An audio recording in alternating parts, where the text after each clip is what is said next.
por favor, não contrate um arquiteto antes de assistir esse vídeo. Eu prometo que vai valer a pena. A essa altura do campeonato, eu espero que todo mundo já saiba que contratar o profissional mais barato não é a melhor opção.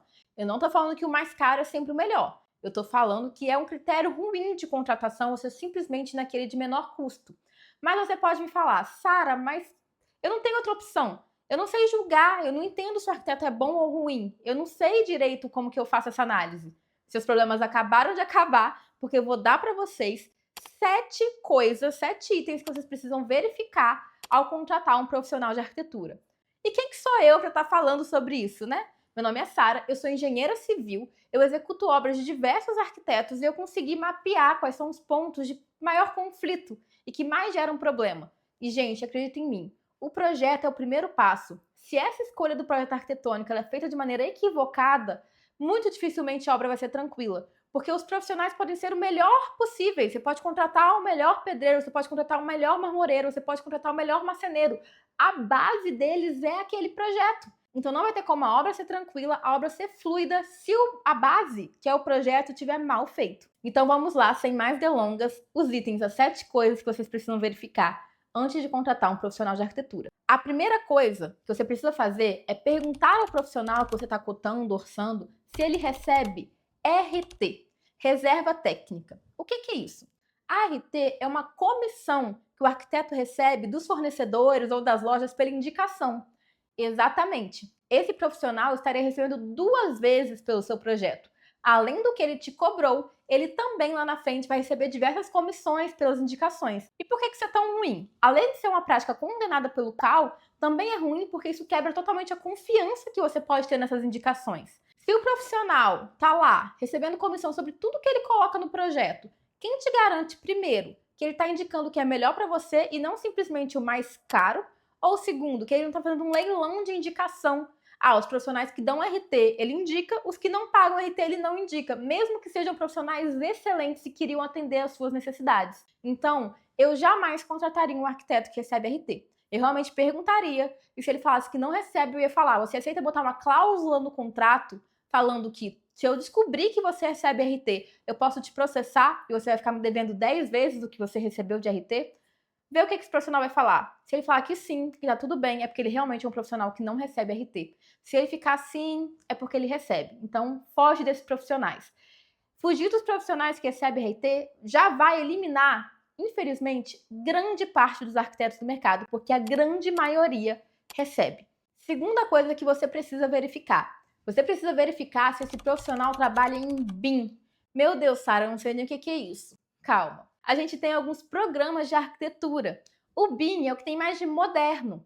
Antigamente, os profissionais trabalhavam no AutoCAD, que é um programa no qual você desenha as linhas ali. Só que o programa, o AutoCAD, ele não tem uma sofisticação para ele entender, ele não processa esses dados. Para ele é só uma linha. Quando você vai para o BIM, então, por exemplo, Revit ou ArchiCAD, não, você já está de fato modelando aquela casa, aquele apartamento. Então você tem quantitativos muito mais precisos, você tem muito menos erros e você também mostra que esse profissional ele é um profissional que está se atualizando, não ficou para trás. A gente está aqui em 2025, eu acho, em pleno 2025, um profissional que ainda trabalha no AutoCAD, muito complicado, já é um indício de que ele não correu atrás de se atualizar. E não é, gente, um preconceito bobo, não. Como eu disse, eu já executei diversas obras de diversos arquitetos e as obras que mais têm erro de projeto, incompatibilidade, a vista está de um jeito, o corte está de outro, a planta está de outro, são os projetos que vêm do AutoCAD. Terceira coisa que você precisa verificar.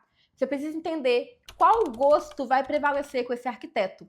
Se é o seu ou se é o dele. Tem alguns arquitetos que só pensam no portfólio. Eu vou dar um exemplo aqui. Chegou uma vez um cliente com um projeto de uma arquiteta que estava muito bonito, só que a gente identificou aqui na empresa que ele iria gastar mais de 100 mil reais no muro de contenção por causa da escolha da locação do jardim. Quando a gente sugeriu uma revisão para poder economizar esses 100 mil reais, o cliente ficou muito feliz, porque ele não estava disposto a gastar tudo isso no muro de contenção de um jardim. Já a arquiteta ficou muito magoada com a gente, falou que a gente estava prejudicando o portfólio dela, que não ia ficar tão bonito. Então isso mostra a realidade do mercado.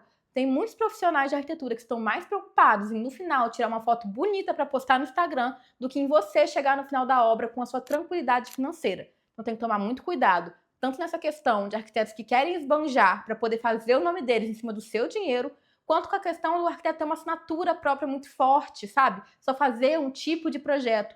E aí, gente, não tem problema se isso ficar claro desde o começo.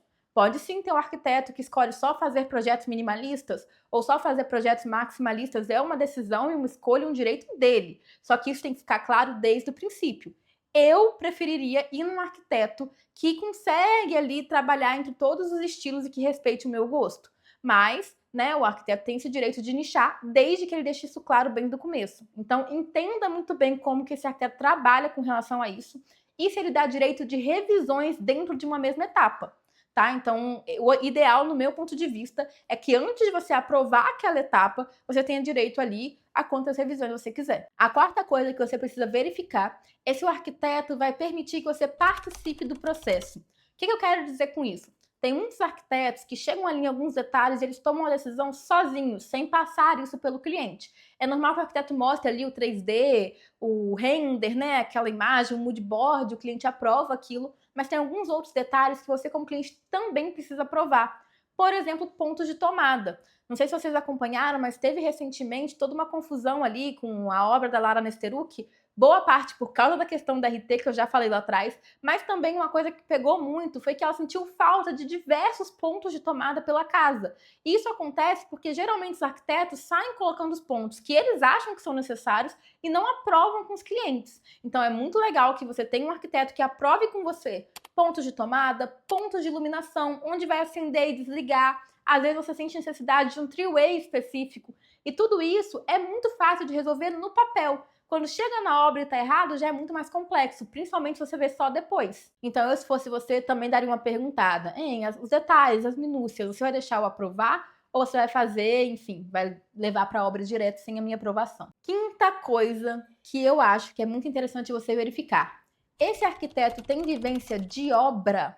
Gente, isso é muito importante. Sabe aquela forma de que arquiteto viaja na maionese? Isso acontece porque, infelizmente, grande parte dos profissionais não tem nenhuma vivência prática, apenas teórica. Então, ele está ali fazendo todo o detalhamento de como é que vai ser a sua obra sem nem conhecer nada de obra. Isso é muito problemático, especialmente quando a gente está falando de casas do zero, profissionais que não entendem nada como funciona a estrutura de uma casa, por exemplo. Então, eles estão lá fazendo as paredes todas desencontradas, a estrutura depois vai ficar muito mais cara, muito mais onerosa, porque ele não tem a menor noção de que tem que ter uma continuidade do pilar. Ele tem a menor noção de um vão que é coerente se ter numa estrutura de concreto armado. Então, realmente, antes de contratar o profissional, verifique se ele tem vivência de obra, se ele tem entendimento de estrutura ou se ele é só um aventureiro. A sexta coisa que você precisa verificar é se esse profissional se preocupa e tem noções com relação a custos de obra. Gente, pode parecer até absurdo, mas o que tem de arquitetos por aí que não tem noção de qual é o custo de uma obra não está no gibi. Prestem atenção. Os profissionais de arquitetura, geralmente, eles fazem o projeto, entregam o projeto para o cliente e depois é só isso. Eles, no máximo, tiram algumas dúvidas. Ou seja, muitas vezes nem eles sabem, muitas não, a maioria das vezes, nem eles sabem quanto é que ficou depois para construir aquela casa que eles projetaram. E isso vai virando uma bola de neve, porque o cliente ele quer uma orientação com relação aos custos e esse profissional não tem como dar isso. E aí vocês precisam alinhar as expectativas de vocês. É claro, sim, que não tem como o arquiteto falar assim, principalmente no início do processo, cravar quanto que vai ser sua obra, porque os orçamentos dependem do projeto que está sendo desenvolvido ou o projeto está pronto para fazer o orçamento executivo. Mas você precisa entender se esse profissional tem uma noção de custos para conseguir te orientar. Se lá no começo do processo ele consegue pegar o seu escopo e pegar o orçamento que você tem disponível para construir e te fazer alertas. Olha, me parece que está fora, eu acho que não vai dar, ou não, parece estar tranquilo. E fazer isso com realmente uma noção prática. Eu tenho também, né, eu sou sócia de uma arquiteta, eu tenho escritório de arquitetura, o que a gente gosta de fazer no escritório é oferecer um serviço chamado estudo de viabilidade financeira, que é excelente, a gente faz no meio do processo, no qual a pessoa vai ter muita tranquilidade com relação a essa questão dos custos, porque a gente para ali no meio e realmente faz um estudo bem aprofundado com relação aos custos da obra. Mas tudo bem se você não for contratar um arquiteto que faça isso. Isso é muito raro e é um diferencial muito grande de mercado. Mas pelo menos ele tem que ter uma noção de quanto é, por exemplo, 1 m² mais ou menos de uma obra de padrão médio, alto e baixo. E isso é só um chute no começo, para você não fazer uma casa muito fora da sua realidade financeira. Sétima coisa que você precisa entender é quais são os entregáveis desse arquiteto que você está contratando. Não, gente, projeto não é só 3D, não é só aquela foto bonita, não é só o mood board. O projeto, ele tem várias plantas, várias, gente. Dá assim, um projeto de casa do zero aqui, completo, com interiores, com tudo, dá mais de 100 páginas. Então, realmente, o projeto ele é um detalhamento muito preciso. Sara, meu Deus, eu tô ferrada então, porque eu não sei nem olhar, não sei nem o que tem que ter num projeto. Eu vou deixar aqui nos comentários uma lista de tudo que você tem que verificar se o seu arquiteto vai te entregar. Então, você tem que perguntar para ele ou analisar no contrato se está tudo incluso. Mas eu também vou dar algumas orientações gerais aqui para vocês poderem se alertar com relação aos pontos de maior conflito, geralmente. A primeira coisa que você tem que verificar é se esse profissional vai te entregar um projeto executivo. Pode perguntar assim para ele, hein? Você vai me entregar o projeto executivo de arquitetura? Ele pode falar que sim, ou ele pode falar bem assim, não, eu faço um estudo preliminar, eu faço um anteprojeto, eu faço algo mais básico. Não serve. Para fazer uma obra não serve. Você precisa do projeto executivo de arquitetura.